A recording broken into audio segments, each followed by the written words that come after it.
Ladies and gentlemen, welcome to the Monster Mile here at the Dover International Speedway for tonight's running of the American Sim Racing Series Sam Maxwell Customs Truck Series. And that's a mouthful right there, but this track is a handful for these drivers. We're going to have, I believe, 125 laps tonight, So I have 125 laps of this very tough 1 mile concrete bowl-like racetrack. And it's definitely going to be something for these drivers to handle. This is a very tough racetrack, and that's why they call it the Monster Mile. It's almost like a big Bristol, and that's what a lot of the drivers kind of seem to think of it. But either way, from us here at 3Wide TV, I'm Camera Rich with Greg Rentz in the booth and Carlos Agasa manning those cameras. Hope to bring you a very good showing tonight. And for those of you that missed it last week, we were at the short track, the Richmond International Raceway, or Richmond Raceway, whatever they call it nowadays.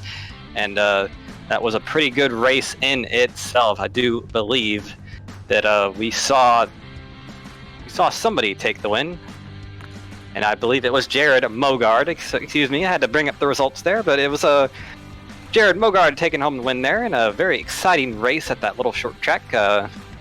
Something I love that racetrack myself. It's my home track, so a little bit biased here, but we're going to see a great race tonight as well. I also love this track. It's such a handful for the drivers, like we already said. But let's go ahead and get you some points up here in a moment. We'll show you the Truck Series points first, and then we'll get to the Premier Series points, the combined Truck and Cup Series. And Jared Mogard, who we were just talking about, is your Truck Series points leader over Jim Foose, who is second. See, Kelsey Rogers and Alexander Pelican, they're tied for third. Evan Black, Corey Silva, Joseph Seville, Devin Serra, Mitch Brown, and Richard Stallings rounding out your top 10. So let's go ahead and show you the Premier Series points real quick, and that is, like we said, combined Cup and Trucks. Jared Mogard also leading that points standings by quite a bit over Evan Black, Corey Silva in third, Jim Foose fourth, Kelsey Rogers fifth, Alexander Pelican sixth, Alan Young seventh, Joseph Seville and Will Worsler both tied for eighth, and Tim Knott rounding out your top 10. So there's your combined Truck and Cup Series points, and as you can see on your ticker at the left-hand upper side of the screen, practice is now concluding at this racetrack. Will Worsler on top of the practice charts with a 23.829. There's only two drivers in the 23.8 second bracket, so definitely coming out here and showing some speed. We've seen a lot of speed out of that truck, that Will Worsler truck. Has a couple poles on the year, just has not really been able to capitalize on what he has done on speed-wise in the race. I don't believe he's been able to capture a win yet, but either way, he's definitely going to want to come out and do that tonight, because he's not looking too pretty in the Truck Series points. He's down in 18th position, so that's definitely not somewhere where he wants to be. Of course, only 5 races being counted for him of the 7 events we've run so far, so he's definitely going to try to look out here and see if he can capture a win. But here is Jackson Van Valkenburg, that number 86 Pepsi machine on track right now. See what kind of line he runs on this racetrack. He's our first qualifier out right now, and really you typically want to get run that high side on your out lap to get that as much speed as you can, wind that truck up and just try to get as much speed down that front stretch as you can. There's number 25 of Chris Titus, and Greg, kind of just tell us what these drivers are going to have to deal with tonight with this track. They're really going to be wanting to run about right where you see the 25, about middle high, because just the way this track unfolds, it's very narrow on the exits of the corners. So the exit of turn 2 and especially exit of turn 4 are going to be the spots they really got to be careful. So expect them to not be down so much on the apron so much, to take into account for how narrow the track is on corner exit, and to kind of arc it up as you see right here, as he is doing in the 25 truck, is Titus. As you see them kind of arcing it up, they're going to want to run middle low of the track to try to make sure that they're not dive bombing off the corner where it gets super narrow, Cameron. Yeah, and this track what we were talking about when we say it gets narrow, it doesn't actually narrow up, but it doesn't widen out. So as a driver, that really gives you the feeling of the track narrowing up. You see right here up the corner, you really, the truck unloads, and it really feels like it comes up off the suspension, and you really feel that it really kind of upsets the truck when you're in there and driving around, making laps around this place. It's just one of the reasons why it's so tough, because it's bad enough on new tires, but on older tires, that feeling really amplifies a lot, and it really just it starts driving terribly, to really put it into best terms. There's Troy Haight on the racetrack right now. He put down a 23.777 for 7th place, so a lot of 7s right there. Maybe that'll spell some luck for him as we get closer to the race time. We have about 7 minutes left in qualifying right now, so we've seen 20 trucks take time right now. Your last place driver of the times taken right now is the number 9, Brandon Stokes, with a 26.426. I believe he's had some issues on his qualifying lap. So that is about 2-3 seconds slower than our current pole sitter, Will Horsler. There's the number 24 car. That's Alan Young on the track right now. He was pretty good in practice. I believe he was about 5th, 6th quickest. So see what kind of lap time he can put down in qualifying. See if he can replicate that starting position, or maybe put down something else. But it looks like he's got a pretty smooth lap going right now through 3 and 4, running that very low line, getting off the corner, and we'll see what kind of a lap time he gets. And Cameron, as we watch Alan Young, you mentioned that tires are going to be very crucial. I was talking to some drivers earlier today, and they all said pretty much you can expect pit stops under just about every yellow flag, so long as we get about 5 or 6 laps into a run, because those tires will be eaten up. But they said if it's a super short run, like say 5, 6, 7 laps, you don't really have to expect them to come all down pit road.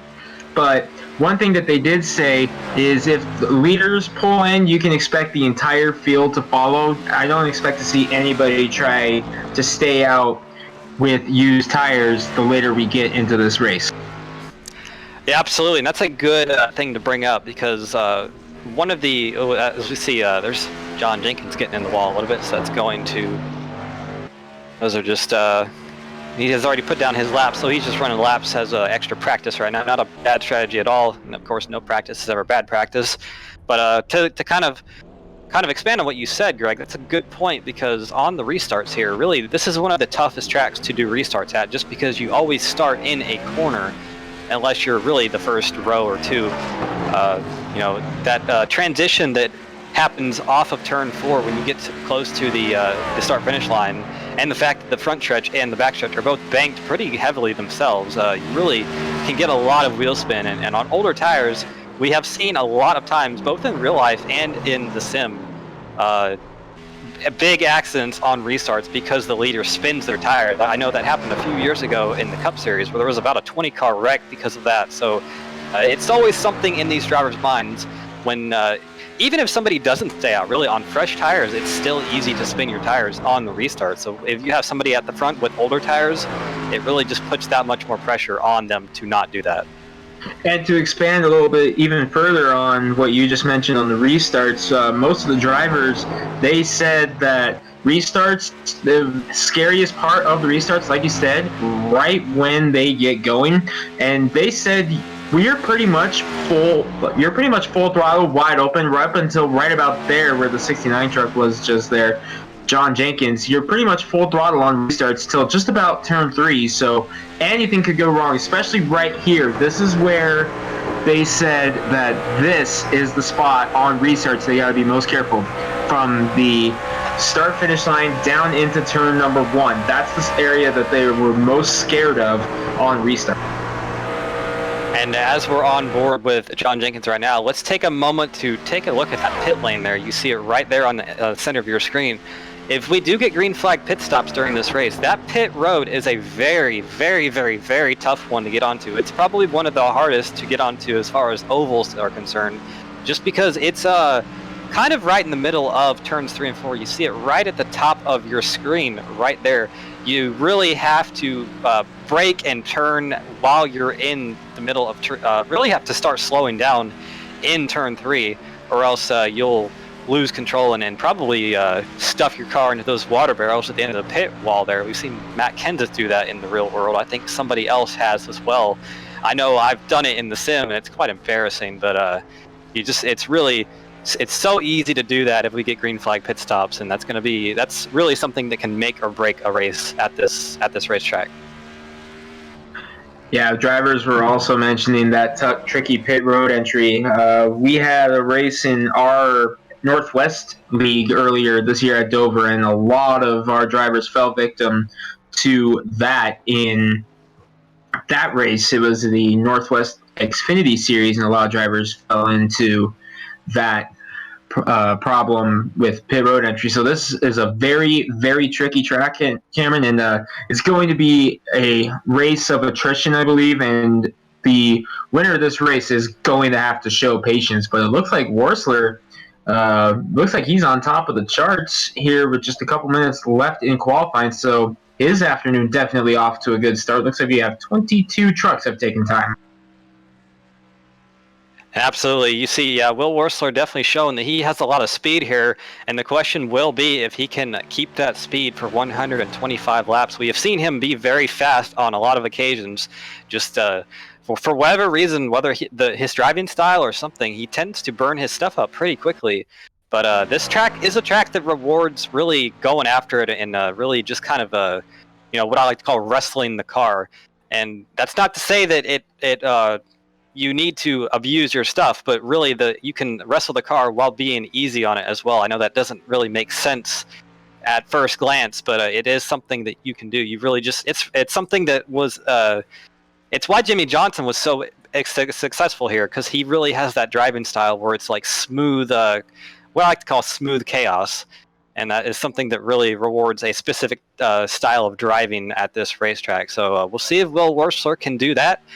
Devin Serra right there, second place right now. We saw him and notch a few wins earlier in the season at Martinsville and Texas. So, definitely this track very different than either of those. We'll see if he can be successful. Evan Black as well has not been able to notch a win yet. Does have 2 poles on the season, so we know he is fast as well. But a lot of these drivers, really, they're going to try to come out here and get a win. And Jared Mogard, your points leader, down in 5th position. I know that doesn't sound like a whole lot, but usually we do see him in the top 2. So definitely he will be someone to watch as we get closer to the start of this race, which is going to happen in about 5 seconds time. So definitely, qualifying has been over for a little bit. We haven't seen anybody take time for about 2.5 minutes. So Will Worsler coming home with your pole award, and he will be starting in the best position he can tonight. And we'll get your grid situated here real quick while these drivers get strapped into their cars. Your pole sitter right there, like we said, Will Worsler, and starting to his outside, that number 20 machine of Devin Serra. Rolling off row number 2, Evan Black in the number 92 with another number 90, Sam Maxwell to his outside. And Jared Mogard, your points leader, is going to roll off in the 5th position, and to his outside, number 36 of Ty Hester. Corey Silva rolls off in 7th in the number 94 to his outside. Troy Haight in the 28th. In row number 5, we have the number 69 of John Jenkins, who we saw win a few weeks ago at the Auto Club Speedway, and number 73 of Jonathan Holstein.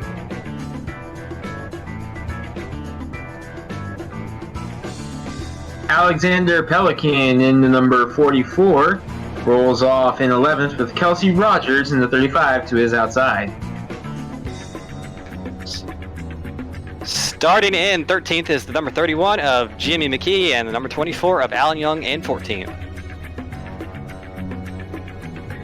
Alex Giese rolls off in the 77 to his outside Jim Foose, who we saw a little bit earlier in practice. Started in 17th, we have number 25 of Chris Titus and number 17 of Richard Stallings to his outside in 18th. Steve Buhala in the 43 rolls off in inside row 10. Jackson Volkenberg in the 86 rounds out the top 20. The last of the qualifiers with time, number 93 of Brandon Krutz is going to start in 21st. Number 9 of Brandon Stokes, the 2 Brandons on this row, starting in 22nd as we get off rolling here. And we'll just go ahead and go through the field real quick. The last of the non-qualifiers, we have number 30 of Brad Cross, Mitch Brown in the 51, Jason Stewart in the number 1, Tim Knott in the 41, Jared Haggerty, surprise, he's back there in 27, Lee Staples in 26, Jack Wells in number 80, Richard Fletcher and Edward Bray are going to round out your 31-car field tonight.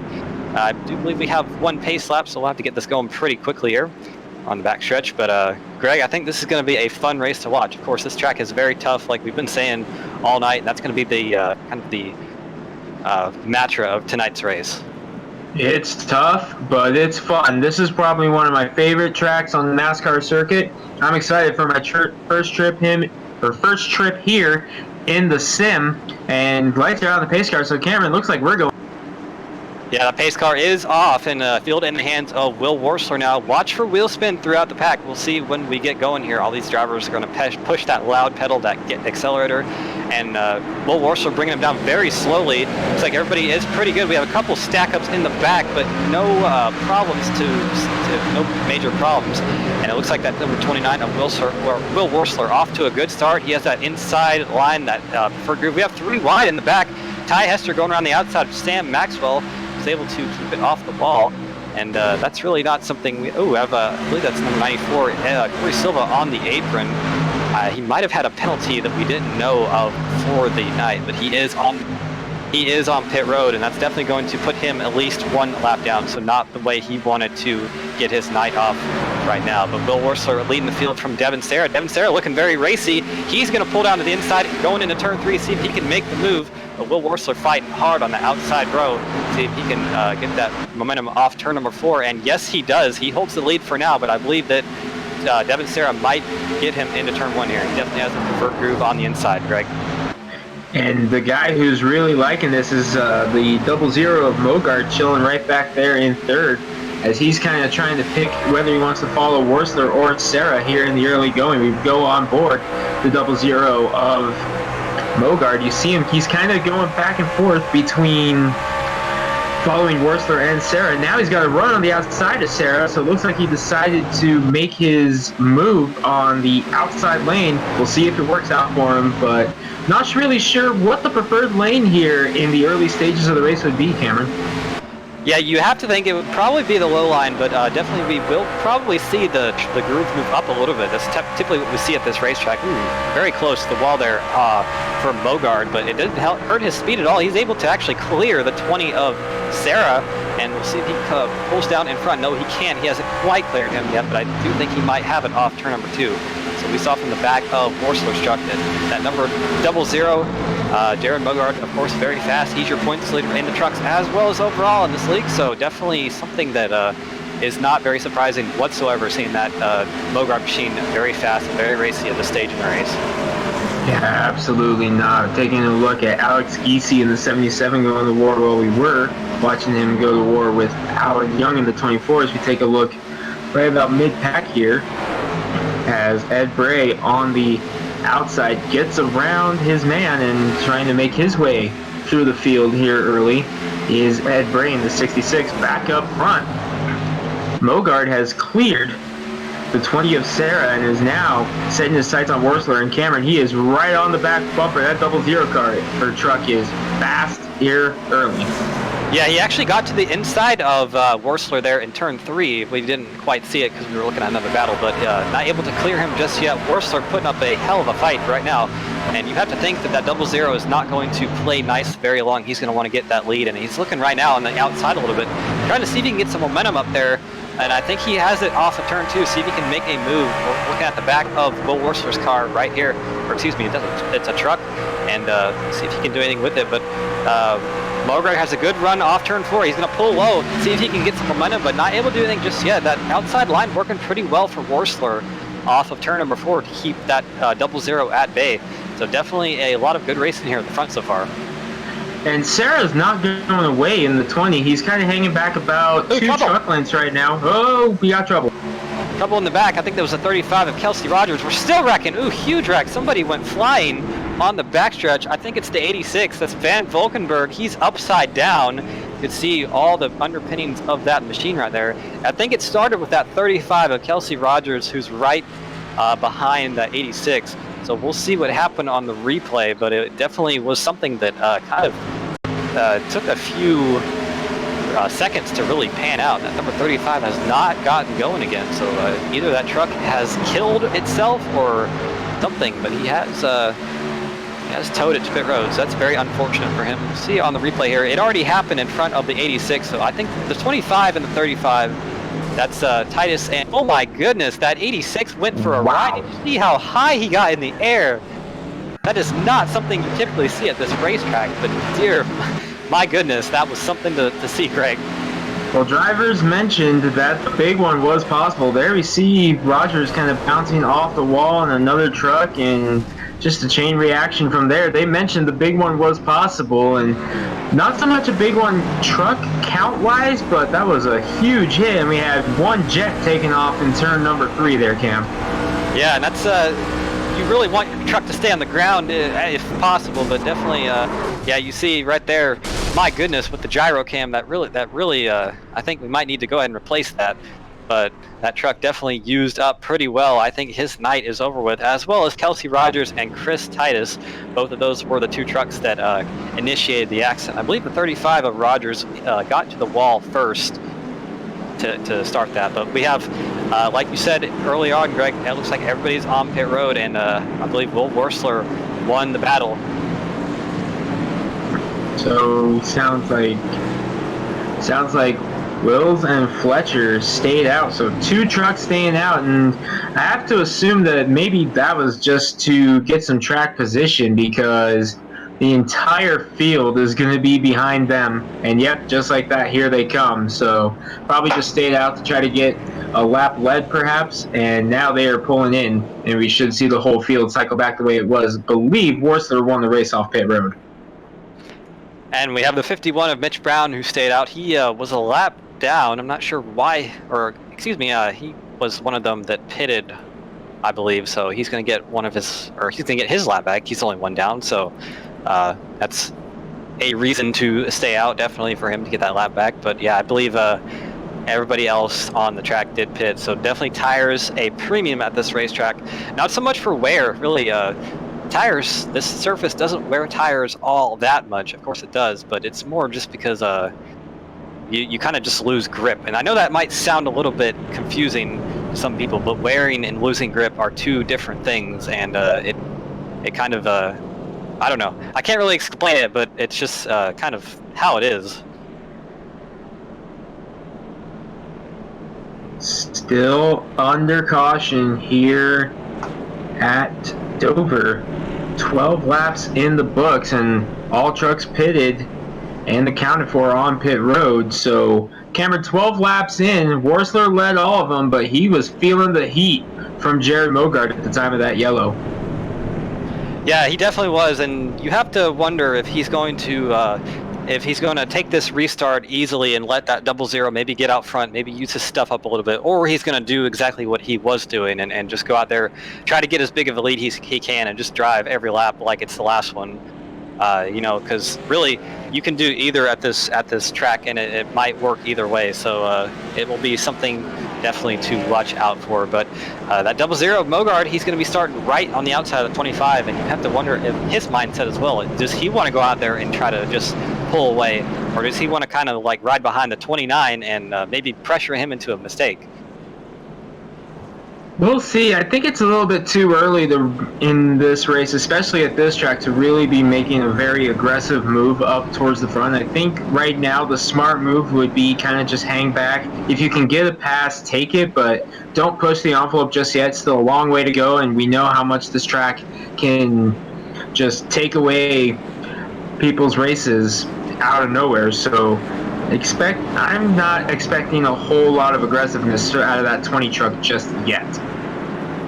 Absolutely, and this restart will be something to see, as all of them tonight, just because of what we talked about during the pre-race. We'll have to see how the drivers handle these restarts, just because where Will Worsler goes, right there he decides to go look at that lead he's already gained, and that really kind of bottlenecks the field a little bit when everybody starts going, and definitely, even on new tires, you feel a little bit of that wheel spin, but see a couple truck length lead for Will Worsler as of yet, and that's definitely going to help him kind of evade that 0-0 of Mogart. But everybody looks like they're getting pretty single file. The first battle in the field, I believe, is for the 8th spot, Troy Haight, and he was able to get around the number 44 of Alexander Pelican, who's also under fire from Jimmy McKee. So Pelican going the wrong way there.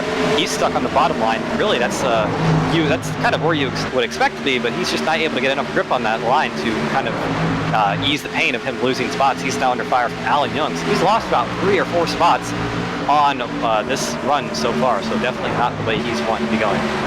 Have to think that is a result of not going on the restart, but back up front, Mogart was beginning to reel back in on Worsler, and Sarah right behind him as the field shoots by on the backstretch. See him singling out single file pretty much through the whole field as Worsler leads, but Mogart is there, and Sarah's not far behind, so the top 3 have once again broken away, and Mogart's making his move on the bottom. Can Worsler shut the door? He will this time, as Mogart falls back in line. Sarah's got the best view in the house right now. And if Mogart is not able to get around Worsler, he's going to be under fire from Sarah as well, because I think that number 20 truck is very fast, and that might be our battle for the lead if they can get around Worsler. Worsler looks like he might be holding these two up just a little bit. We're on board with Devin Sarah right now. He's got the best view of that battle for the lead, as you said, Greg, and I think it might be heating up here off turn number 2. Mogart looks like he had a pretty good run, not able to do anything with it just yet. You saw him peek his nose on the inside of Worsler. Now he's peeking his nose on the outside, not able to do anything with there. You can't really make a pass there on the outside of turn 4 because you will pop that wall pretty hard, and that will be the end of your race. So see a lot of patience being shown by both of those drivers in front of Sarah.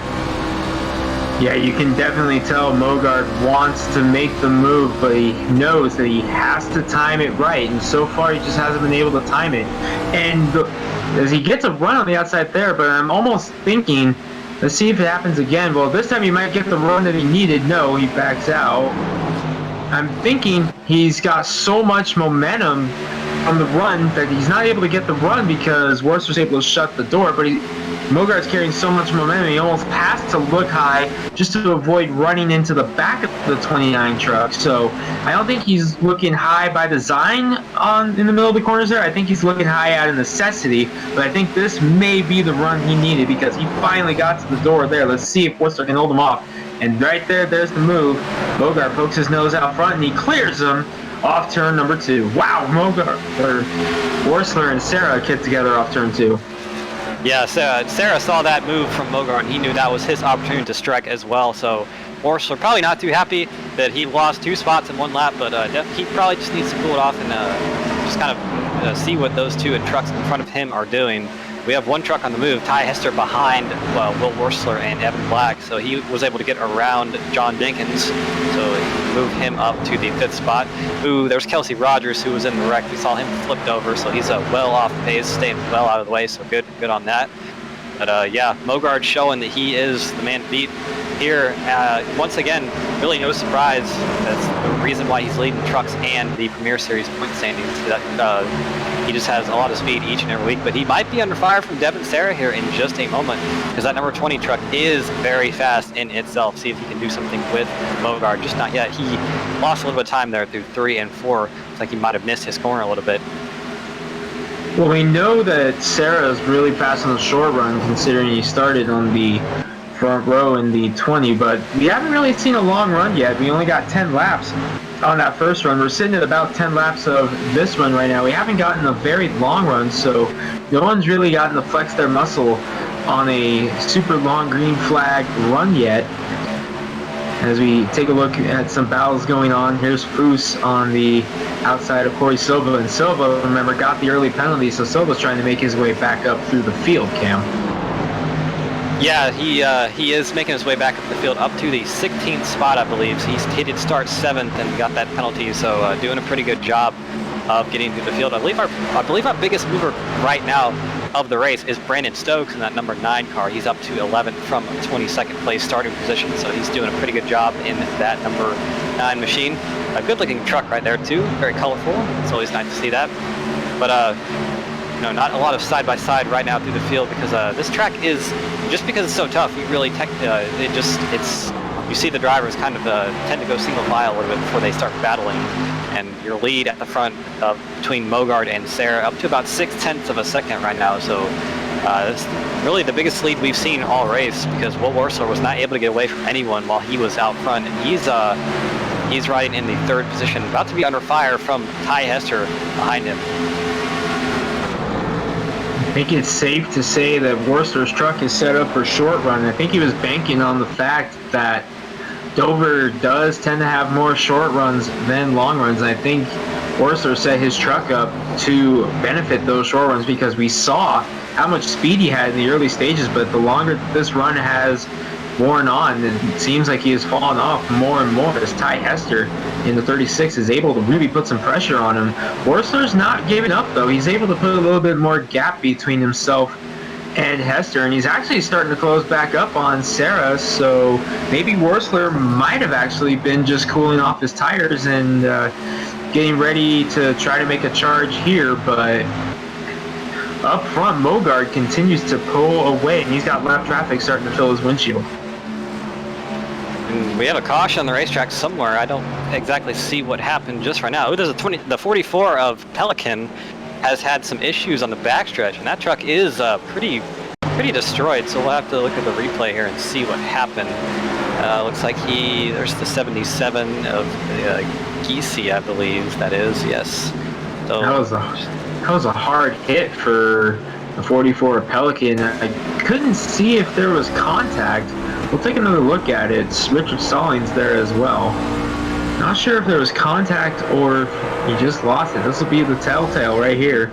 Nope, just lost it off turn number 2, and driver said it was corner exit. That was going to be the calamity corner, if you will, both 2 and 4, and so far the exits of the corners have proven to be their true characters so far as the entire field makes their way down pit road once again. Yeah, and one thing that I just want to point out there is that that number 44, if you saw on the onboard, he kind of got in the apron a little bit in the middle of 1 and 2. So really, I think that's where his issues started. That decambered the truck and got him a little bit out of shape. But here we see everybody on pit road right now, led by Jared Mogard. And these pit stalls, one thing we didn't note or we didn't mention, these pit stalls are, I think, some of the smallest in all of NASCAR. So it's very hard to get in your pit stall, and you see just how cramped pit road is right there. Everybody just kind of nose to tail. So this is one of the harder pit roads to navigate and just kind of do whatever. I believe some strategy being played there for the 28 of Haight. He might have taken 2 tires. I think he did because he was a few spots behind everybody else. And yeah, and his pit stop, sorry Kim, his pit stop was less than 9 seconds. Everyone else was in the 13, 14 second bracket. So I think you're right. I'm pretty sure Haight playing some strategy here, taking 2 tires. But do you think it's a little too early for a call like that, considering we still have just under 100 laps to go in this one, Cam? Do you think it's too early for a call like that? Really, that's a good question, Greg. And I would say normally that you want to make those calls as early as possible, just because if they don't work out, you have enough time to recover. But I have taken 2 tires myself here, and it has both worked out pretty well, and it's both hurt me horrendously. So it can go either way. Kind of just matters how badly those tires were used up by Troy on the last run. So we'll see how well he was able to keep them under his truck, if he's able to kind of hold some track position, and if he stays anywhere above where he was before the pit stops, it will be a win for him. One truck stayed out, the 47 of Fletcher, and he stayed out last time, took a lap in the 2nd spot before pulling in. So I'm wondering if he stayed out again just to try to lead a lap this time, which he has. Let's keep an eye on the 47 car, because If he stays out, that's going to make this restart even more interesting of a complexion, with a car with no tires on the inside pole and a truck with only 2 tires on the outside. Yeah, that definitely would have the makings of one very interesting restart, and I have to think that it looks like that Fletcher is going to stay on the racetrack. So that definitely will be something to kind of watch and see if that causes issues. And if that does cause issues, being those 2 trucks are at the front of the field, we can see a huge disaster. And let's just hope that that doesn't happen.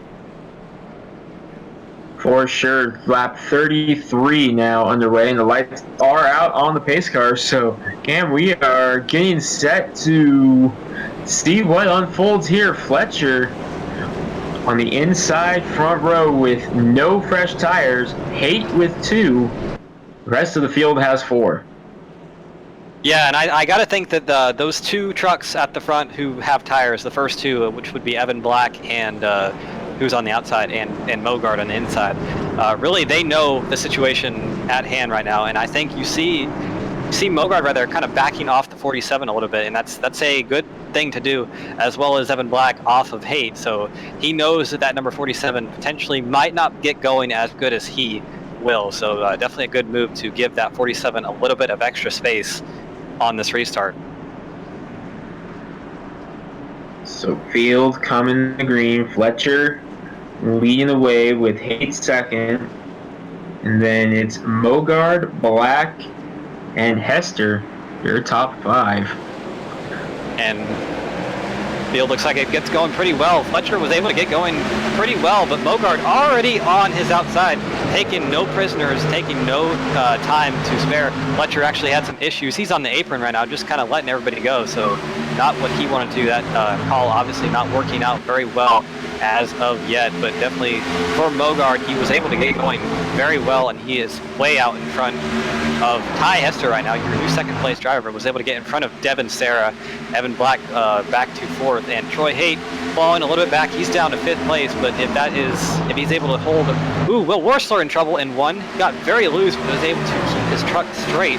That might put him, we have a caution on the racetrack as I'm saying that, so just see what happened there. There's that's Jim Foose and I believe Stallings. Yeah, Richard Stallings and Jim Foose get together in turn number 2 as we go back under yellow. And Cameron, this green flag run was short enough. I'll actually finish that thought in a minute. Oh, I think Stallings may have got some contact from another truck, which pushed him up into the path of Foose, I believe is what we saw there. We'll have to take another look at it.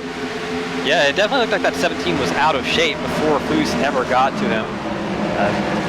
Yeah, you see they stacked up in front of him, and he just he made an avoidant move, but Foose not able to slow down, and just some contact there. But I don't believe either of those trucks has a lot of damage, so I think they will both be just fine after that.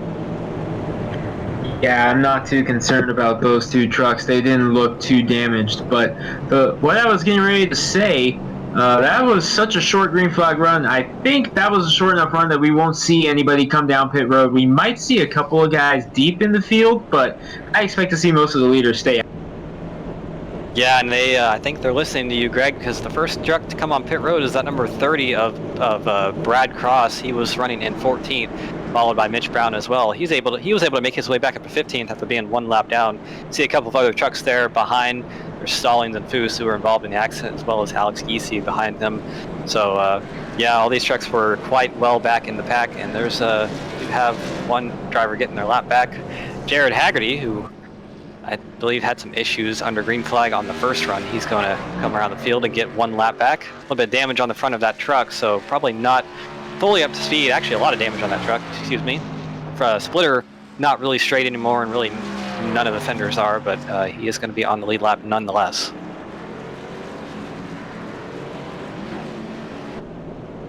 So back under yellow as Haggerty tries to catch back up to the field. Mogard leads with Hester, Sarah Black, and Troy Haight, who took 2 tires to get up into the top 5. Holstetter Worsler, he has just not been able to get going the last couple of runs. The short run speed on the 29 truck that we saw in the early stages I wonder if he may have over-adjusted for the main event because something has gone wrong on the 29 car, and he's having to fight just to stay up there. He's in 7th now. Yeah, and it's really been a lot of what we've seen out of that truck. He's so good in qualifying, and just whenever get to the race, something changes that makes that truck not very good to drive or something during the race, and he's just not able to capitalize on that speed he has, which is it's I'm not sure what the problem is, but it's something that has kind of been a thing week in, week out, and he definitely has the speed, and he's a talented race car driver. Obviously, he knows what he's doing. Just needs to figure out a way to get that speed to last for more than a couple laps at a time. Unfortunately, he's still got quite a ways to go, as we're not quite halfway yet. Still actually got quite a bit till halfway. Still about 1/3 of the way through this one, actually, just trying to do some quick math in my head. So still a long way to go for Wurzler to try to get that 29 truck back the way he wants. How about the 94 of Silva? Got the penalty right on the starter, had to pull in, and here he is, top 10 already. Yeah, definitely very impressive, and Dover is not the easiest track to pass at. We haven't really mentioned that too much tonight, but we saw with the battle there between Mogard and Wurzler. Of course, Mogard was a little bit faster than Wurzler was, but just you have to get the good runs off. You have to have the momentum, and you have to time your passes right. And it's not the easiest place to pass here, because you're going so fast around the racetrack, and it's just it's pretty tough to pass here. So the fact that he's been able to do all that is quite impressive. So he's definitely having a good run. Another good run for the 9 of Brandon Stokes, as he's up there in the top 10 as well. John Jenkins, the 69. So a few trucks with some good runs going right now as we get set to restart once again with Mogard leading the way. Ty Hester in second to his outside, and Devin Serra's back on the inside, where I think that 20 truck has proven that it is strongest so far on the inside lane. Yes, absolutely, and we'll see what happens on this restart. We did see Mogard get a bit of an early restart last time he was out front leading. I think he will do that again, and indeed he does. That 00 truck, on the loud pedal very early, and see Ty Hester under fire from the 20 of Devin Serra. So see if he can get his way up into second. We know he is as fast as Mogard, or at least on pace with him a little bit. He's here on that number 36 of Hester, and see what he can do into turn 3.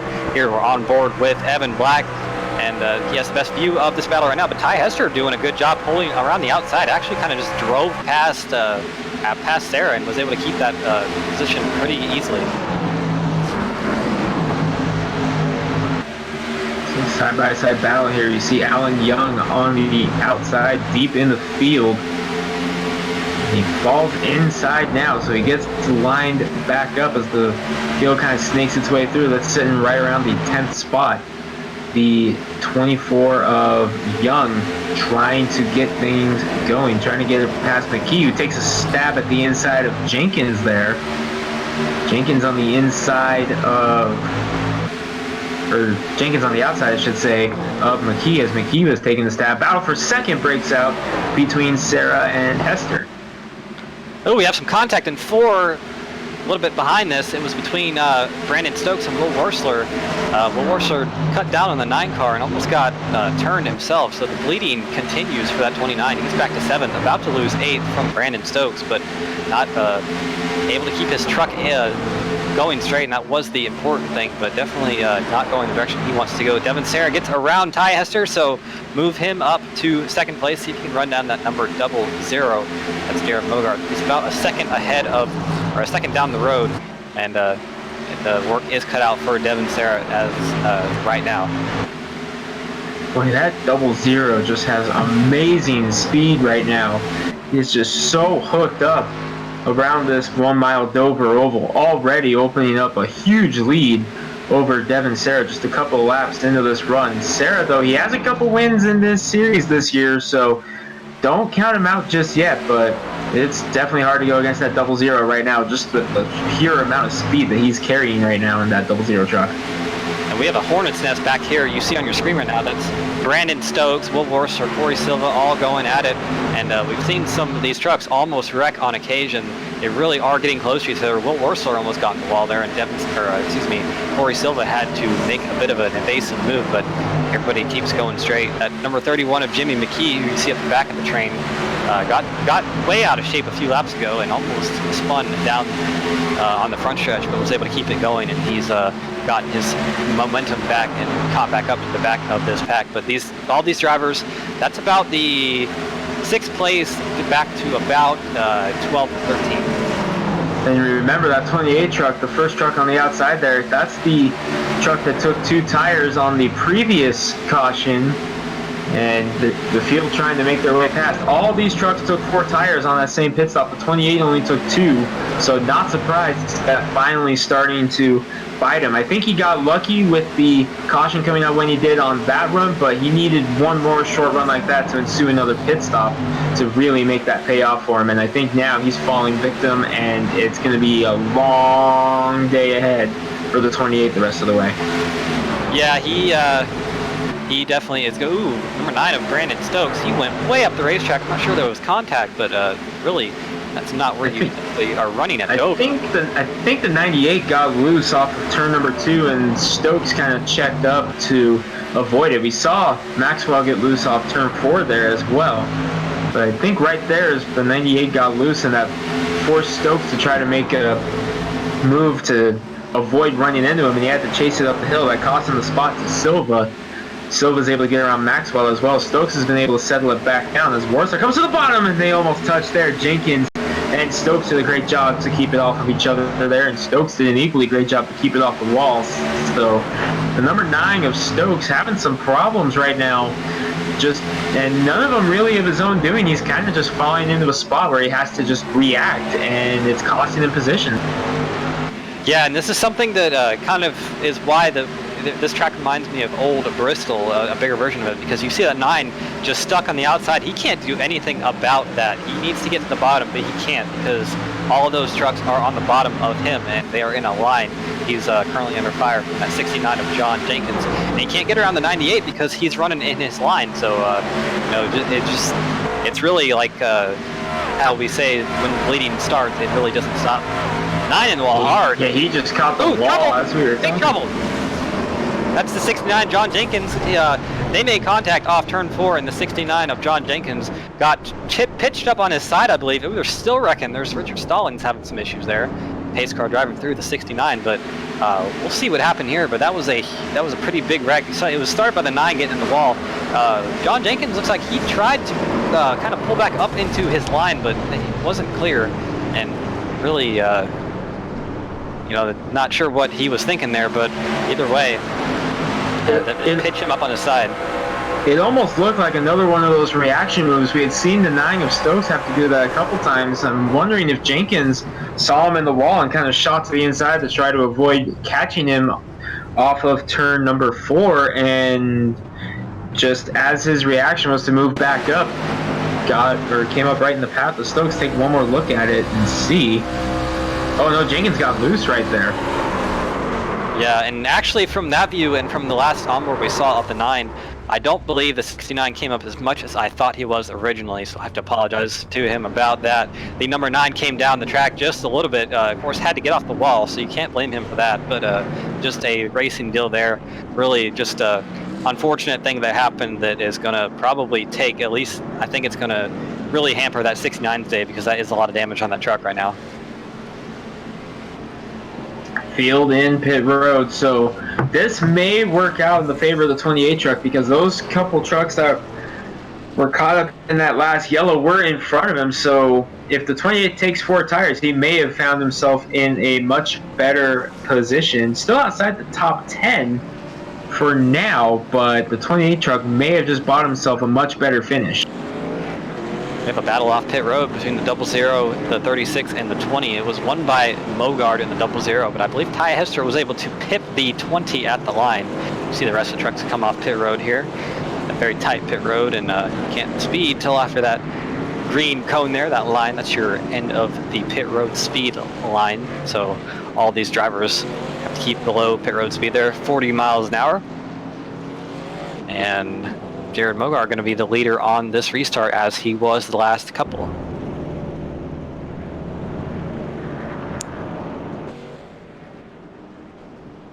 Mogart has led virtually from the second restart on, when he was able to get past Worsler after about 6 or 7 laps into that run.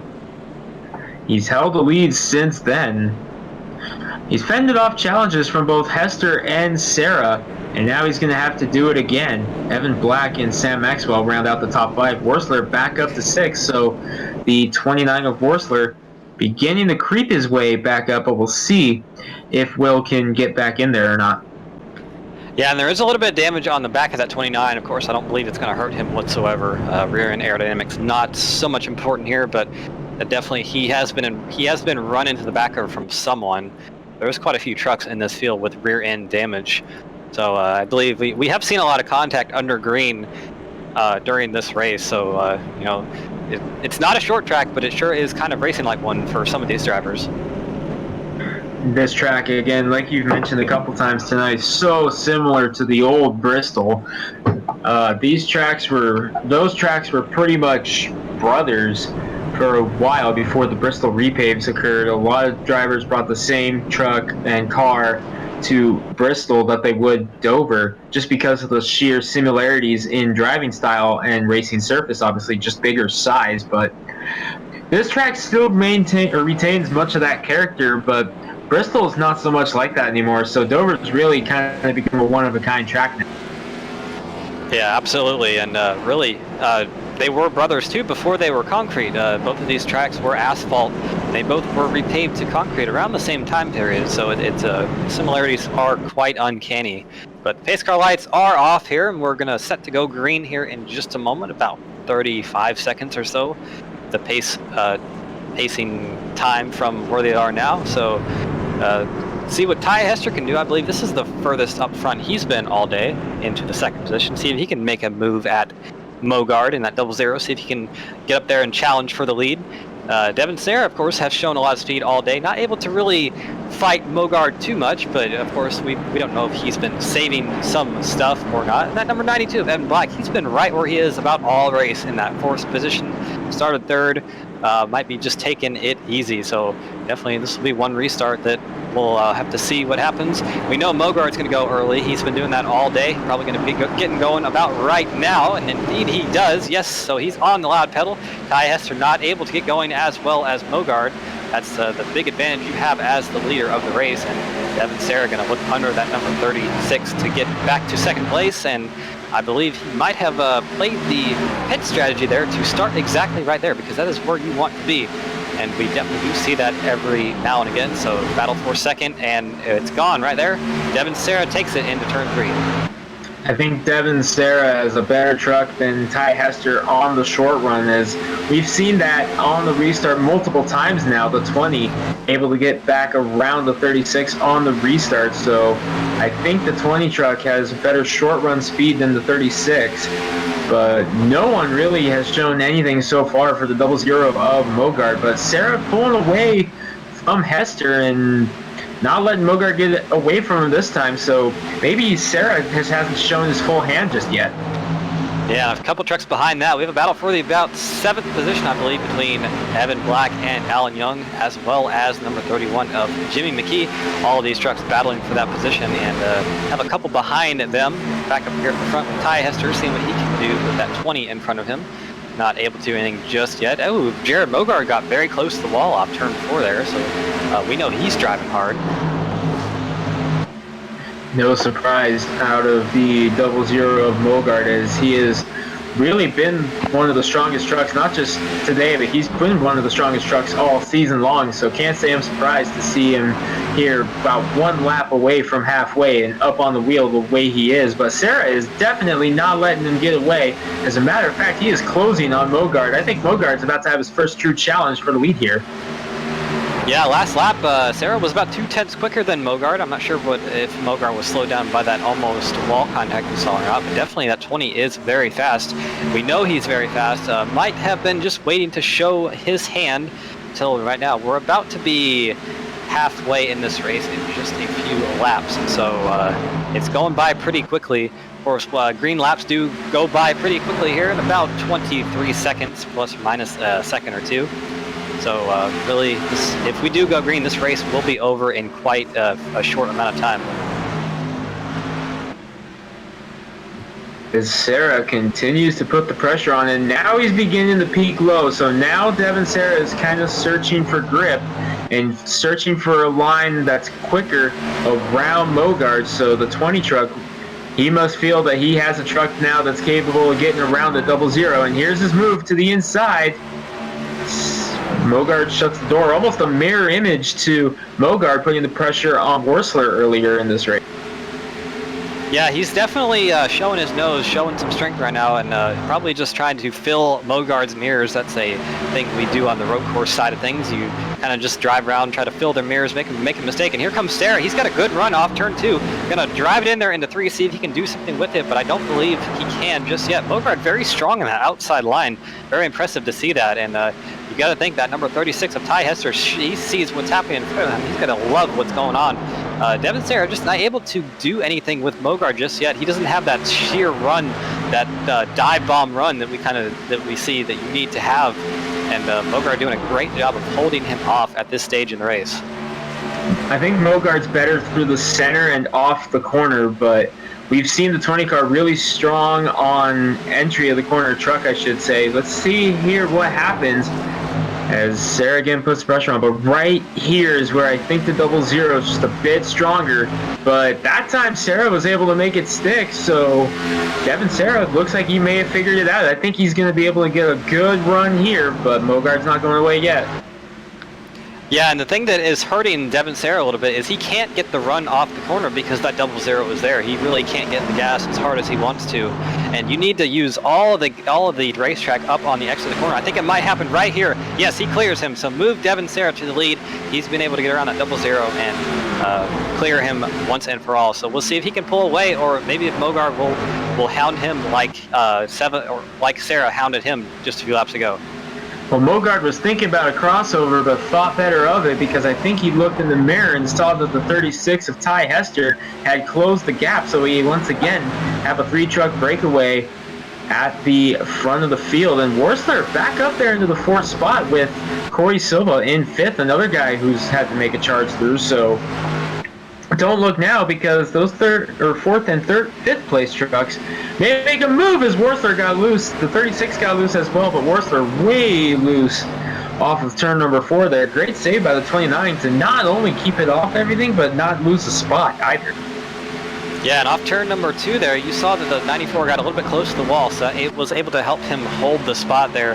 I believe the 36 of Hester not able to, he doesn't have the outright speed of those 2 trucks in front of him. He's kind of fallen off a little bit again, but see 94 of Evan Black there looking below Will Worsler for just a moment, peeking his nose, but thinking better of it going back into line. So those top 2 trucks of Mogard and Sarah, I think, are the 2 fastest trucks today.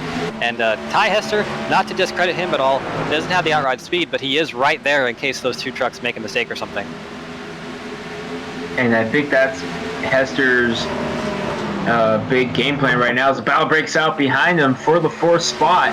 Silva gets around Worsler going into turn number 1, so Corey Silva up to 4th. That 94 truck is, I won't say quietly because he's been doing it we've noticed it, but the 94 is making moves quickly, I should say, through the field, and here he is up into the top 5. He may have something for these guys before this is all said and done. Yeah, absolutely. He is showing a lot of strength tonight, and that penalty at the beginning of the race, definitely an impressive job to get through the field as easily as he has, up to the top 5, just a few laps after halfway. So very impressive there. There's a battle between McKee and Cross. That's for the 10th spot. And this has been going on for a few laps. I saw that Mitch Brown was a part of this as well. He was able to get around both of these trucks and move himself into the 9th spot. So a good job on his part. Started in the 24th and was, I believe, a lap down at one point in this race, but able to get it back and get up there and looking under Sam Maxwell for that 8th spot in just a moment. So the field still working their way through, trying to get some laps in here. Just past halfway, Maxwell able to shut the door on the 51 of Brown there, but the traffic is being held up there, so I'm almost wondering if they all just need to get past the 98 of Maxwell to really try to make their charge. And one thing I noticed, I was looking at lap times a little bit ago. Fastest truck on the racetrack right now, Corey Silva in the 94. He's up to 4th. Going to be challenging. Ooh, trouble there for the 30. Brad Cross gets extremely loose, almost loses the truck, but did a great job saving it. He's going to lose a couple spots there, but most important thing is he does not have a wrecked race truck right now, so good job on his part to keep that straight. That's something you see a lot at Dover. Off corner, like you're saying, the suspension unloads heavily, and that really does tend to get the truck a lot upset.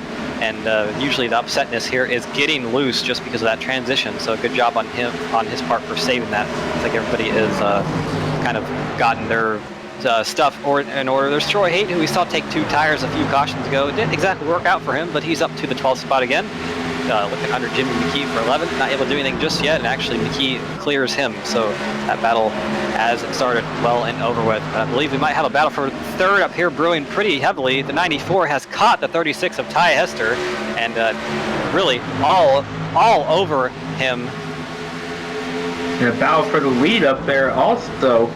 I saw that. Sarah going after Mogard. We were watching the battle between Silva and Hester, and all of a sudden glanced over and saw that Sarah was going after Mogard. So 2 great battles right now in the top 5. Yeah, and that battle for 3rd has also grown to include Will Wursler too. He's right there behind Corey Silva and Ty Hester. Silva actually gets under Ty Hester, gets a good run off too, and you see from here on board Will Wursler, Silva has made the pass on Hester, and he's actually driven away a little bit through 3 and 4, so move him up to the 3rd spot. Great run for that 94. See if he can do anything with those 2 in front of him. He's about 0.8 of a second behind that battle, and Will Wursler looking to get under Ty Hester. He's really close there through 1 and 2. Good little battle right there. So as we were saying, really, Greg, a few laps ago, that number 29 of Will Wursler not out of it just yet. We might have called him down and out just a few laps ago, but definitely showing a lot of speed right now. He's definitely showing that he has not shown his full hand just yet, because he's up there in the top 5 making moves as Mogard begins to pull back away from Sarah. Now this battle for the lead is going to get a little bit more interesting, because lap traffic beginning to creep into the picture as well. And not only is that going to make things more difficult for these guys to race each other, that's going to allow Silva to make a move and get up there for the battle as well. Saw Wursler get really loose off turn number 4 that time. Yeah, and the fastest truck on the track, excuse me, not the fastest track on the truck, the fastest truck on the track is still that 94 of Corey Silva. He's actually running consistently faster than these 2 in front of him, and we'll have to see what happens when they do catch lap traffic, because that might bring him into the battle for the lead pretty quickly. Actually, he is catching them visibly. He's about a 10th quicker than both of those each and every lap, so maybe he might have saved his tires or something. And of course, the battle for 4th still going on with Wursler and Hester. I believe Wursler might have the run off too. See it right at the right side of your screen right there. That battle also including Evan Black. He's caught that battle as well. So all these trucks going at it. Very good racing here at Dover, 4th position. Great stuff to watch, Greg. Outstanding stuff here from Dover. We're getting into nitty-gritty time here. 43 laps to go for Jared Mogard. Saw some smoke there. Not sure where that came from. The battle for 3rd just went through some smoke. One truck very slow on the track. I believe the 41 of Tim Mott might have blown a motor, because that was a puff of smoke from the engine, I believe. Just really not able to get out of the way, and no fault of his own there. It's just circumstances. You see there the tachometer pegging at 0, so that engine very well expired use. It's very well past its use by date, has some crash damage on it, so really that's not what he wanted to happen at all. But the big loser out of that was the 36 of Ty Hester. He got in the wall a little bit, has a little bit of damage, is now under fire from 92 of Evan Black, so really he's fallen a few spots behind. Here's Cross and McKee going back at it off turn number 4. See, Cross got a little bit loose there. There's Evan Black and Ty Hester. that is for the 5th spot. Those 2 trucks were ones that had to evade that 41, the expired engine on that machine. So the Hester running a very high line through 3 and 4, probably just trying to do something. He knows that low line not working for his very well as of very well yet, but just trying to do what he can. I think he's more searching for grip right now than anything, just trying to find something, like you said, because the inside line clearly not working. And Evan Black realizes it in the 92 because he took a much higher entry into turn 3 that time by. So Evan Black, I think, searching also, trying to find something that works for him to see if he can get up there and make a move himself. Speaking of making move, though, here comes Corey Silva. Yeah, Corey Silva looking to get, he's right all over the back of Devin Serra, and these 2 trucks are only about 5/10 behind the leader there. Jared Mogard, you see the teal or aqua, whatever you want to call color of this truck right at the top of your screen there. He's in striking distance of this 94 you're on board with right now, so Corey Silva definitely smelling blood, and he wants to get around that 20 and challenge for that lead. Absolutely, and after the start to the race that he had, how good must this feel for him to be up in the top 3 and putting some heavy pressure on 2nd place? This has to be a feel-good run for Corey Silva. Yeah, absolutely. It is a very good run, and especially like we've been saying, it's so hard to pass here, and he's almost made it easy. He's been able to get around cars almost at will. So that's, definitely that 94 has a lot of speed, and I think if he can get around the 20, he will have a chance to battle for the lead. And here's the battle right here. That's McKee and Maxwell going at it for 9th place. They have Troy Haight right behind them to try to, or he's going to be right there to try to pounce if either of these drivers make a mistake, but no, they don't. McKee takes the spot and see if he can clear Maxwell into turn 1. I believe he might. And he does.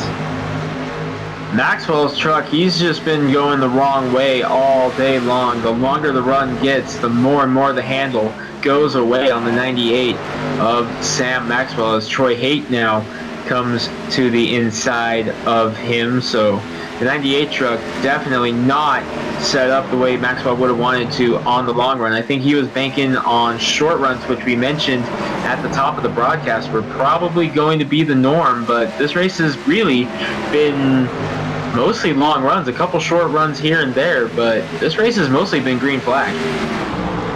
Yeah, and really Dover is a track that if you get cautions, really a couple laps after the restart is your biggest opportunity to get them again. Once you get going green, it really has a tendency to keep going green there. And there's the battle for 3rd place. Corey Silva, or excuse me, that is for 2nd. Corey Silva has been able to get under Devin Serra. He's trying to get that momentum off the corner to get around him, but not able to do anything just yet. Devin Serra able to keep Corey Silva behind him. I think Devin Serra knows that if he lets that 94 get by him, then it's pretty much game over for him, because the 94 is fast. He probably will drive away from the 20. And Silva knows that as well, and he also knows time is beginning to run out to try to track down Jared Mogart as we take a look at a battle back here deep in the pack. Taking a look at the 77 of Alex Giese going after the 66 of Ed Bray. Haven't talked much about either of these guys this afternoon, but a couple of good runs for them, just riding around mid-pack, doing a pretty good job keeping it together, have these 2 guys. And here's another battle on the track. That's, I believe, Jack Wells and Jonathan Holstein going at it. They also have, at the front of that pack is Brandon Krutz, who's letting Jack Wells get under him. That's a battle for the 18th spot or so, and a little bit of contact there through turn 4. So really racing going on all over this track, deep throughout the field. So all these drivers trying to get what they can at this stage in the race, and coming to 30 laps to go. Not a lot of time at this racetrack whatsoever. That is 30 miles, and it will go by in a hurry.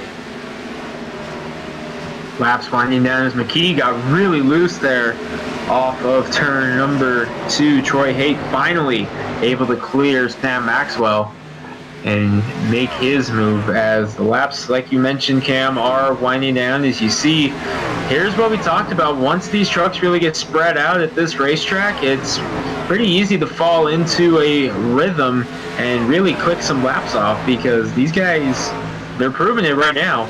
once we got a long run going, it was pretty much smooth sailing. It has been for about 30 laps or so in this green flag run.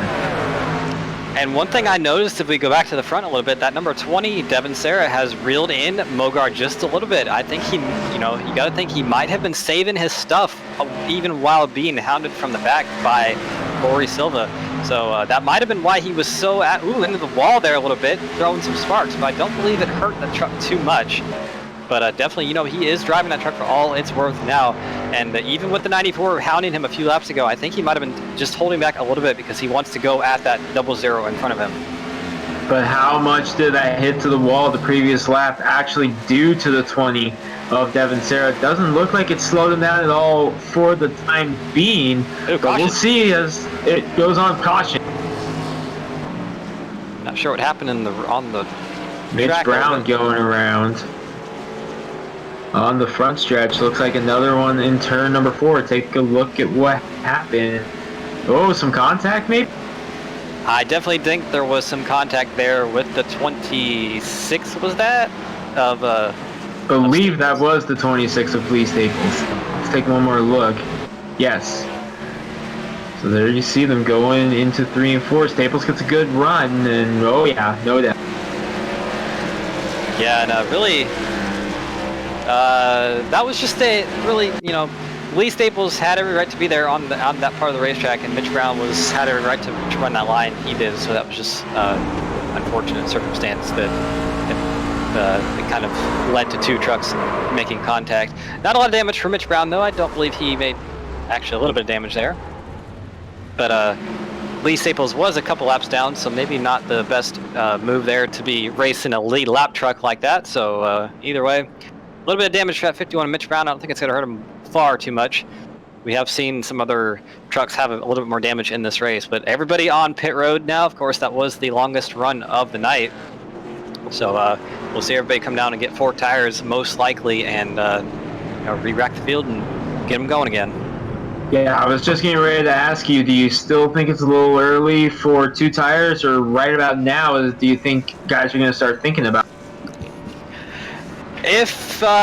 If we didn't make as many laps as we did under that run, I would say 2 tires would be viable, but I think we just made too many laps, and Serra won the race off pit road.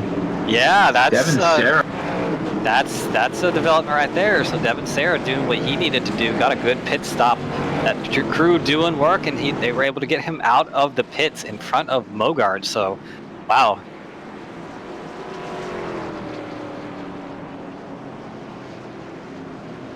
So Devin Serra, I believe this is going to be the first laps that Serra has led all day, because pretty sure Mogard has held the lead ever since getting past Worsler around lap 15 or 16. So pretty sure this is the first laps that Devin Serra has led all day. Lap 100 on the board right now, coming to 101.24 to go, as Serra finally out front. We know that the 20 truck has speed, but is that damage he got from hitting the wall gonna slow him down at all on this restart? Yeah, that's definitely something you have to think about with that 20 car, and we'll see. But he's gonna have it really is a huge advantage here, more than anywhere else, to be able to be the leader on the restart when you can kind of go when you want, and you're able to leave the rest of the field behind. So I think Mogard knows that. He knows that he's been going early on the restarts, and he will know to kind of time that a little bit. So we'll have to see what kind of games Serra wants to play on this restart to try to throw Mogard off. And that might we've seen the outside line not be very good on any of these restarts. That might play into the hands of Corey Silva to get around Mogard and maybe challenge Serra for that lead. So I think this race really is going to be a lot different looking, I think, come turn 2. So we will see how this one unfolds, with going to be just over 20 laps to go in this one. And remember, we mentioned it earlier on these restarts. Not only is this going to be a different restart with Serra, but we also mentioned that restarts were the most dangerous part of this racetrack. So through turn 1 and 2, it's going to be wild, not just the battle for the lead, it's going to be wild all over, seeing if anyone's not able to make it stick, and we may have even more problems. Absolutely. And before we get going green here, let's just re-rack your top 10 real quick. Devin Sarah is your leader, followed by Mogard, Corey Silva, Evan Black, Will Worsler in 5th. Ty Hester, Jimmy McKee, Alan Young, Sam Maxwell, and Troy Haight are going to round out your top 10. So really, that's been for the most part, most of your top 10 all day. A couple of comers and goers from that field, but the leader right now, Devin Sarah, these are the first laps he has led all day, like you said, Greg, and definitely are the most important ones. He needs to be out front, and he needs to capitalize on this position he has. So it'll definitely be something to watch on the restart. The pace car is getting ready to pull in. We're going through 3 and 4 right now, and indeed it does. So Sarah, I think he's going to be on the gas right about. We'll see. He's waiting, trying to get that. He's bringing him down very slowly. I think he's going right now. So yes, he gets going very good. Everybody else gets going very good as well. He brought them down all very slow. Was able to gap Mogard by a few car lengths. And like I said, that number 94 of Corey Silva got the run on Mogard through 1 and 2.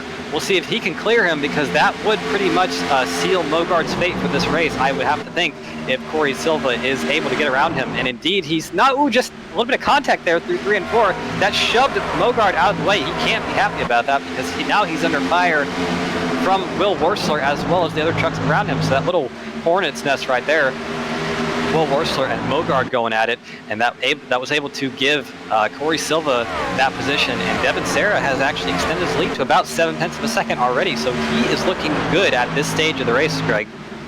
Looks like everybody decided that go time was right now on that restart, and everybody making that decision all at once may have caught Mogard off guard, because now he's settling back in the 3rd spot, but now he has his work cut out for him. Over a second out of the lead now, and work to do just to get to the 94 Silva to even try to track back down Sarah. I think everyone from Mogard on back, I think they're going to need one more caution to try to make one final charge. If this race stays green, I think it's between Sarah and Silva. As we take a look in the back, Stallings going to work on Brown right now. Brown inside, Stallings outside. Yeah, that's for the 13th spot, and behind them, of course, we saw Mitch Brown involved in that last caution. Has a little bit of damage on that truck, but not really hurting him too much. There's Jimmy McKee in 31 on your screen now. He is in the 7th spot. He's been all day, so a good run for him. There's Sam Maxwell a couple spots behind. And really that battle that you see on your screen goes all the way back to the 11th spot, that long train of trucks, and they're all led by the 20 of Devin Sarah. He was able to get the lead on that restart, and he's got 18 laps to go now. You see from the back of this machine, you see that's Corey Silva behind him. And Jared Mogard, I think, Greg, like you said, his best bet is to get those 2 trucks of Silva and Sarah in front of him to battle and get him into the fight, because he is about a second behind the leader, and we know how hard it is to pass here, especially when you have 2 trucks as good as Sarah and Silva in front of you. Absolutely. As the laps continue to wind down, boy, Silva got really close to the wall there, so Corey Silva definitely searching for grip right now, trying to get up to the 20 of Sarah, and regardless of whether or not Silva can get there, which it looks like he is, but regardless of how this one turns out for him, what a run that this 94 truck has had, just based off the fact of what happened in the opening stages.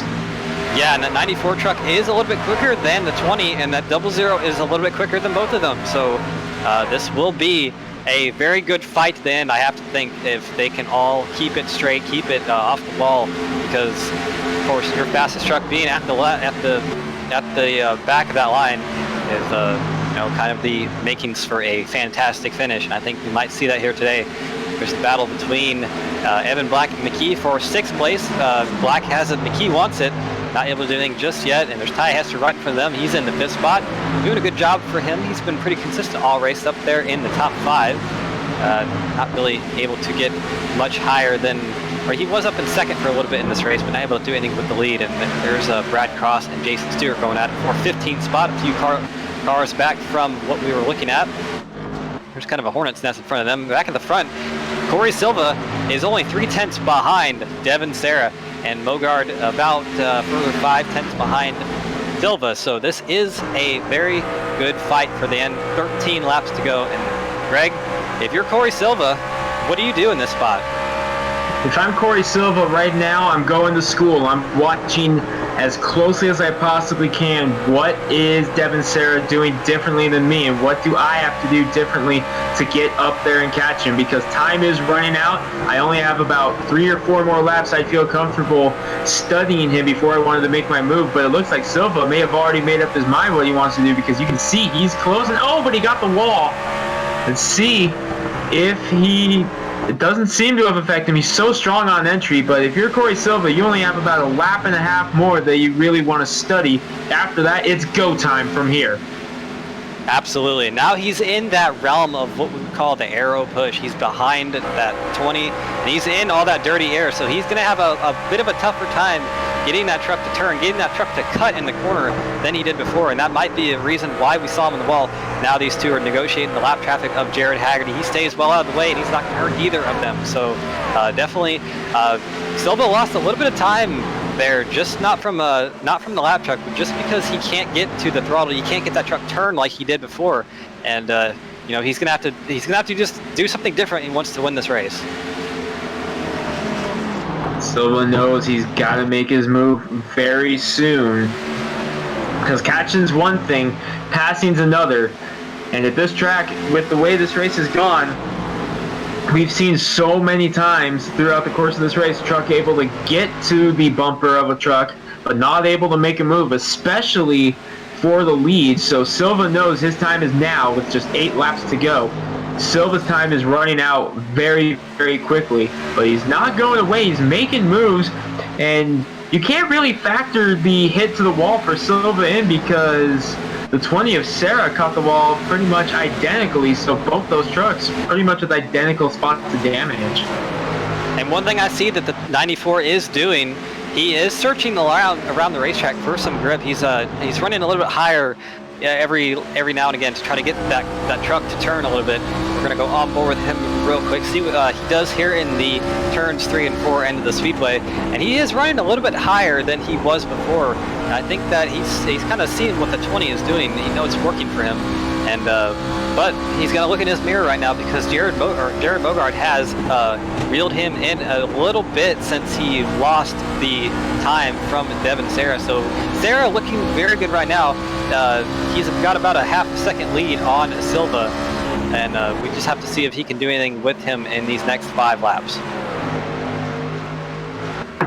And Jared Mogard, he's beginning to creep back into the picture as well. Jared Mogard has really turned up the heat the last 3 laps or so. So don't count the 00 out just yet. We're inside, I believe this lap we will be inside the yellow finish bracket. I think if we get a yellow from here on, we will end. Oh yeah, we already are in. So if this race goes yellow between now and then, it's over. So Mogard and Silva both know they have to go right now. And if you're Devin Serra, you really have to be careful not to get too antsy and you know, get on the throttle too early and pop the wall, because that will really be the end of your race, because those 2 trucks are close enough to where if you have any issues and get in the wall, you probably will be passed for the lead right after that happens. So I can see all these trucks are getting very close to the wall. You see Mogard really get loose off 4. You know, he's driving hard, and Horst are getting loose a little bit. So all these drivers going as hard as they can for these final 3 laps of this race. I think the battle is going to be for second, because Silva has fallen into the clutches of Mogard. I think it's smooth sailing for Devin Serra from here on, and I think Devin Serra is just cruising to his 3rd win of the season, just 2 miles away from win number 3 on the season for Devin Serra. Yeah, and what a race it's been for him. Definitely, he started in second, but really didn't ever have a chance to get the lead until that last restart, where he was able to snooker the 00 in the pit road and was able to get the lead, and we saw how much of an advantage that was for him. So I think that really we have 1 more lap to go here, 1 more mile for him to win that race, and we're definitely going to have the battle for second. It's going on between Silva and Mogard. We'll see if Mogard make a move on in turn 3. I believe he might be looking. He's going to look high and see if he can do anything, but I don't think he's quite close enough do anything just yet. But that number 20, he's going to go across the line and win here at Dover, win number 3 of the season for Devin Serra. What a race, what a finish, and that was a lot of good stuff, Greg. Outstanding effort by Devin Serra. Just up in the mix all night long, and he's able to pull away at the end when it counts. And how about that second place for Corey Silva, all things considered? Yeah, that's definitely a very good result for him. I know he's a racer. He's gonna wish he was able to get to that 20 of Devin Serra, but it's got to be a good feeling knowing he got through the field as well as he did. But somebody who's got to be disappointed is that 00 of Mogart, because he did lead the most laps in this race, and just really he lost it on the last caution. So I've been in that feeling, or I've been in that situation before. You lose the race on the last caution, and it really sucks. But Mogart, of course, he's going to extend his points lead over Jim Foose. He's gonna be good in the Premier Series points, and definitely a good run for him, all things considered. So good run for everyone here tonight, but the 20 of Devin Serra celebrating here at Dover as he just picked up win number 3 as he tamed the monster. And that Ski-Doo team has got to be feeling fired up right now after the win, or the winning pit stop, I should say. Yeah, definitely. That was definitely down partly to that great pit stop they had, and Devin Serra did all he could to hold off that charge from both Silva and Mogart. But we're gonna go to a quick commercial break, let these drivers get their thoughts collected, and let Devin Serra do his celebratory burnouts, and we'll be back with you in just a moment for some interviews.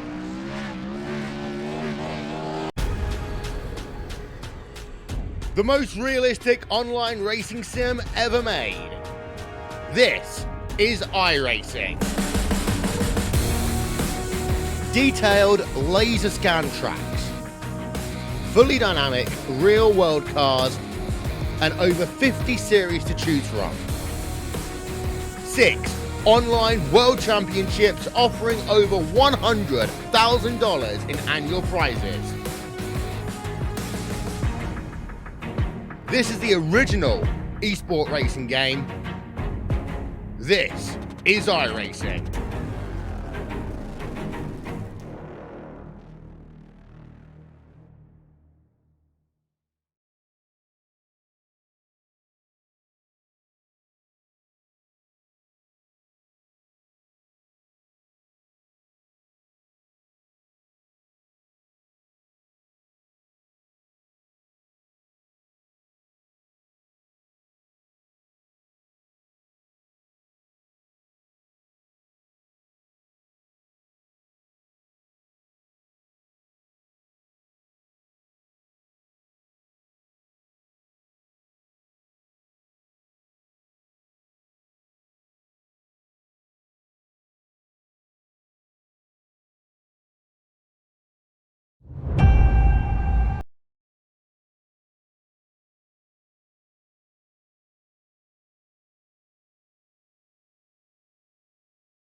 All right, we're back here at the Dover International Speedway. We just concluded tonight's event.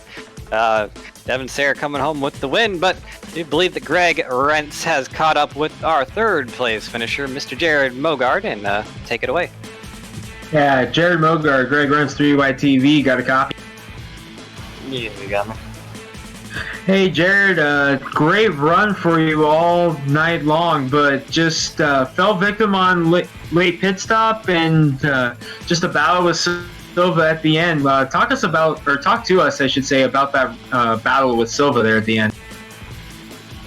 Yeah, pit crew cost us race tonight.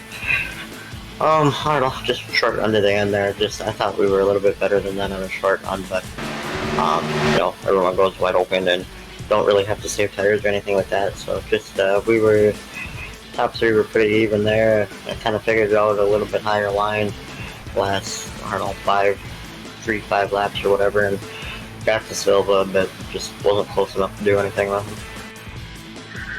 Yeah, clearly disappointed and can't blame you, but definitely it was a good run for you because you definitely showed that you had a lot of muscle here this evening at Dover.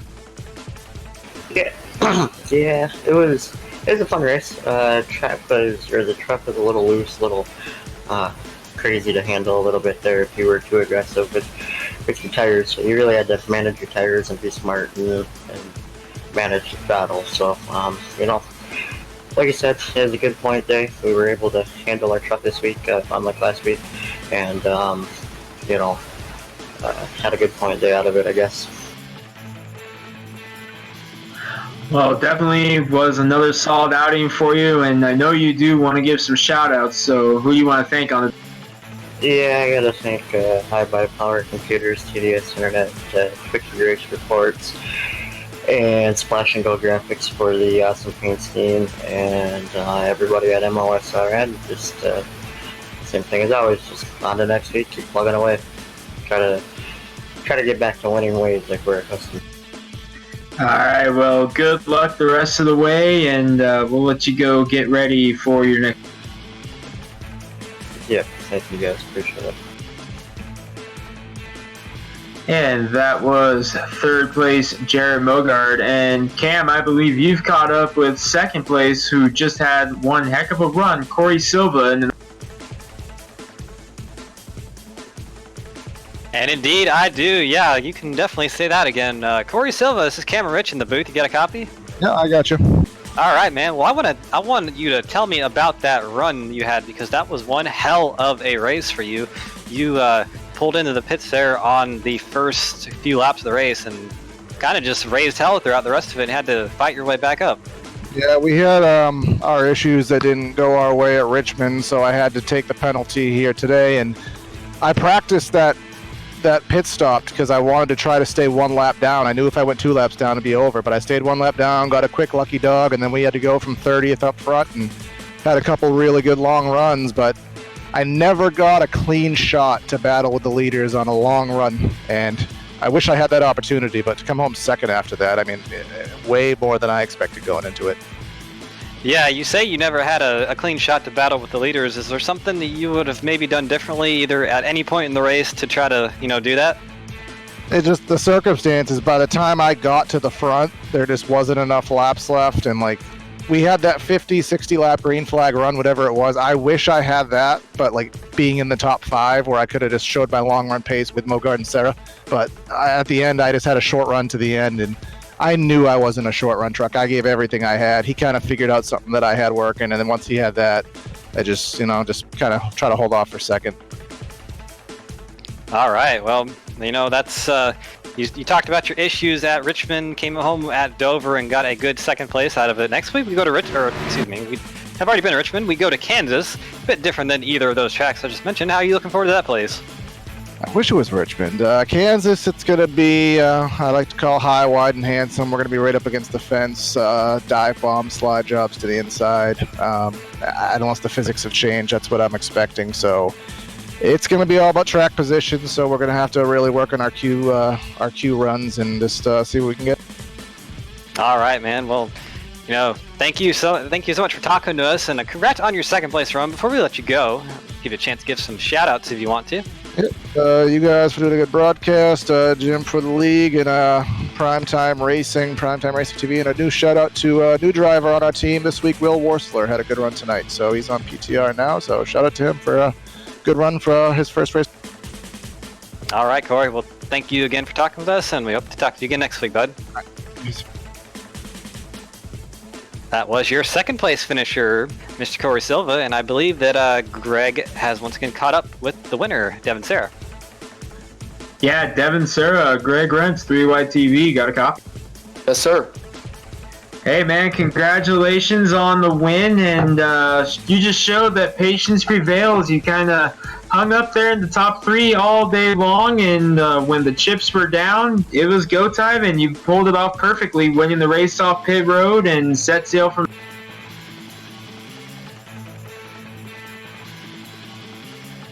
It was a really good race. I felt like a lot of it came down to patience for me. I was just able to stay clean in the first part of the race and just stay in line, and so the entire time I could just chill and ride on the bottom lane and not do too much. And then the caution started coming out.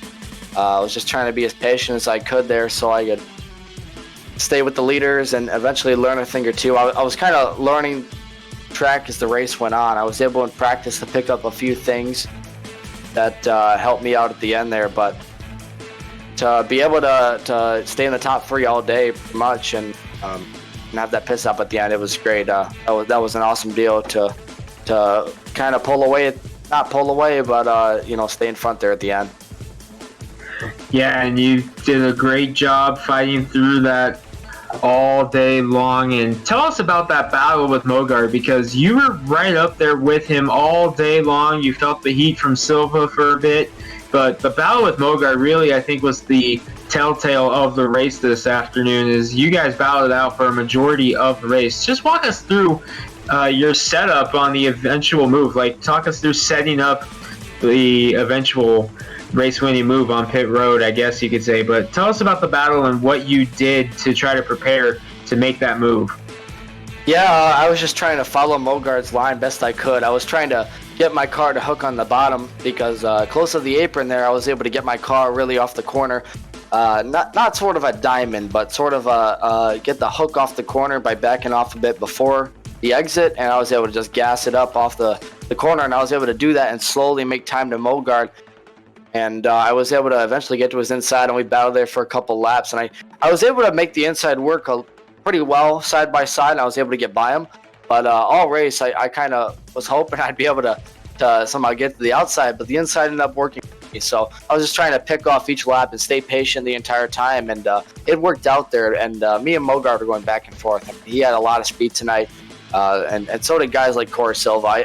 I think Corey helped me learn to kind of let the car roll through the corner more, and that was able to allow me to catch up to Mogard at the end of the run there before the last pit stop that got me in front. But I was just trying to stay patient and pick off the laps. But man, what a cool race. I think a lot of guys up front did their job pretty well, and I was pretty satisfied with the way we were racing. So hats off to those guys, and it was a lot of fun. For sure. And next week we go to Kansas, and 3 wins on the year for you so far. And do you like what you got going into Kansas? Looking for back-to-back and win number 4.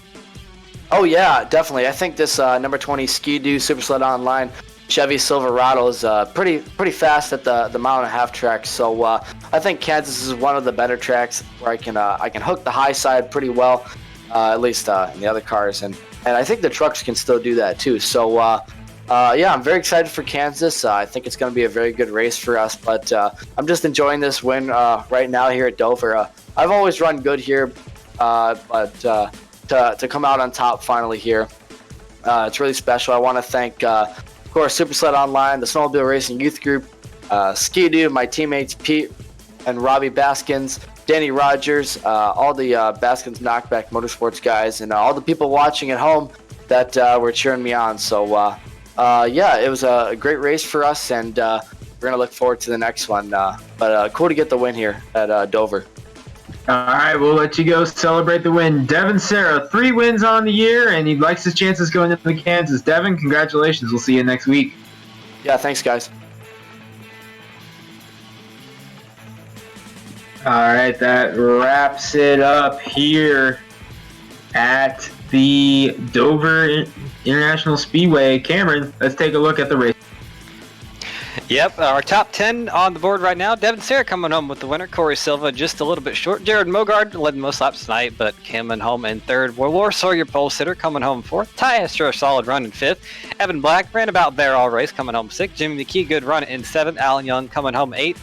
Alex Geese, we saw him involved in a wreck. Good run to come home in ninth. And Troy Haight coming home in 10th. Greg? Coming home in the 11th, Sam Maxwell just didn't have the long run speed he needed all day long, but a good fight for him to come home in 11th with Mitch Brown behind him. Richard Stallings, Brad Cross, Jason Stewart round out the top 15, followed by Edward Bray, Brandon Krutz, Jack Wells, Jim Foose, and John Jenkins, who had a good run going early. However, problems plagued him in the middle stages of the race. He falls to 20th. And rounding out the race results here, we have Richard Fletcher coming home in 21st, Jonathan Holstein 22nd, Jared Haggerty 23rd, Lee Staples 24th, Chris Titus 25th, Tim Knott coming home in 26th, Brandon Stokes coming home in 27th, Kelsey Rogers 28th, Alexander Pelican 29th, Steve Bahala 30th, and rounding out the finishers tonight, Jackson Van Valkenburg in 31st. But you know, we have a couple people we want to thank before we end this broadcast. I want to give a shout out to all of our sponsors: Sam Maxwell Customs, Sim Marketing Solutions, Driven Designs, iRacing, Twitchy Race Reports, iRacingIFlag, Kirkwood Transportation, and Coffman Racing Graphics, as well as a special shout out from all of us here at 3Wide TV for all the chatters who keep us entertained in the chat. Of course, we do read all your messages. Might not respond to them very quickly, but we do read them and we do appreciate them, as well as all the viewers and all the, if you watch it live or you watch the replays, we appreciate all of your reviews. You definitely are the ones that keep us going. But, Greg, I got to say, that was a pretty good race tonight. What did you think of it? I loved it. I've always wanted to be able to make a trip here to Dover on the sim and to finally get to call a race, and a great race at that. It was a lot of fun. I definitely look forward to my next trip to Dover, whether it be with ASRS or anywhere else. I think Dover is one of my favorite tracks in real life, and to be here on the sim was cool for myself, and I just can't wait to see what happens moving forward with the ASRS Truck Series as well, going to Kansas next week. Yeah, it's definitely going to be fun to see what these drivers do, especially since Kansas is such a different track. But I think that's going to wrap us up for tonight. So, as always, like we said, from myself at 3Wide TV, from Carlos, from Greg, we hope everybody has a great night. Stay awesome, and if you do anything fun, don't do it too much. But everybody have a good night and stay awesome.